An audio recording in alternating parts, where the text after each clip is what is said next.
back in for the violin. Actually, from what I can tell, you can play the majority, if not all the instruments with just the Wii Remote itself, but to get that sweet, sweet immersion, you'll probably want to use the nunchuck for some of them. Doesn't matter though, because T-minus 5 minutes in, the immersion's already been broken. Who the hell doesn't blink while playing violin? Sebastian transitions into teaching us how to play a tune. Surprised at my size?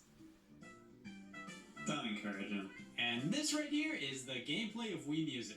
As Twinkle Twinkle Little Star is playing, I have to shake my controller as if I'm playing the music, but you don't have to do any specific motions or anything to play the correct notes. You fundamentally just have to shake the controller to the song, or not at all. Wii Music actually encourages players to do whatever the hell they want. Add notes to the song, it'll give it your own personal touch. And you can definitely add notes to your song in Wii Music and make it sound somewhat elegant, but half the time the game decides to add random notes in there for me. I swing my Wii Remote and it counts for 2 notes played in succession. I can see why the music industry is hell to get into. Jam sessions are then demonstrated, where we just play a song with a band. And here I tried to do Twinkle Twinkle justice, but man, I couldn't help myself. Don't worry if you didn't play it perfectly, because there's no one way to play a song. He's right.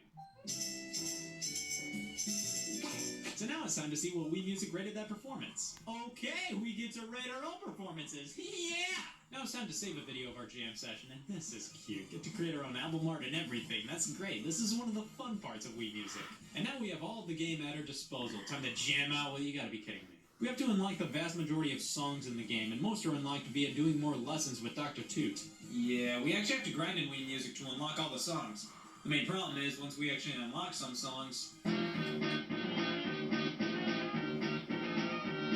they pull a Chibi Robo Ziplash on us. This song selection blows. You can't tell me Nintendo didn't have the funds at the time to license actual songs that actual people actually like. Instead, most of the songs are from the public domain. Nintendo didn't have a few well-known licensed songs, September and Wake Me Up Before You Go Go, just to name 2.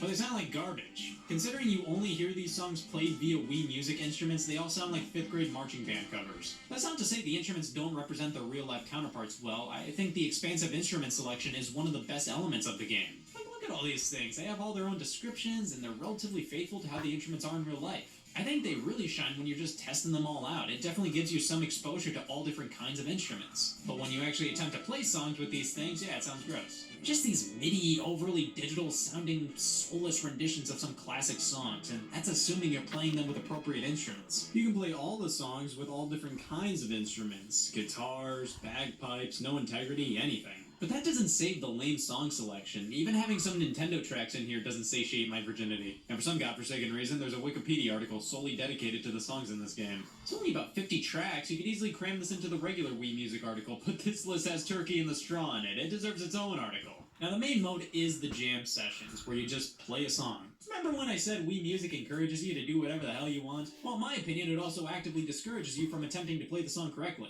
You have to turn on the ability to see when you need to play your instrument by hitting the minus button. The fact that it's automatically disabled boggles my mind. Like, yeah, I get it. You want people to play the music their way, but what's the harm in showing them, hey, here's how you should play the notes? That's kind of what playing music in real life is like. You can always rate your performance and save a video, and that's it for the jam sessions. At least there's a selection of minigames to play. Me Maestro is actually a fun novelty. You just swing the Wii Remote around like you're conducting an orchestra, and it's a fun time. This was the mode I enjoyed the most. There's only 5 songs to play. Yeah, I'm not defending that. And when I screw around and pause, go fast and slow at odd intervals, I end up getting a better score than when I actually try. Handbell Harmony is like an actual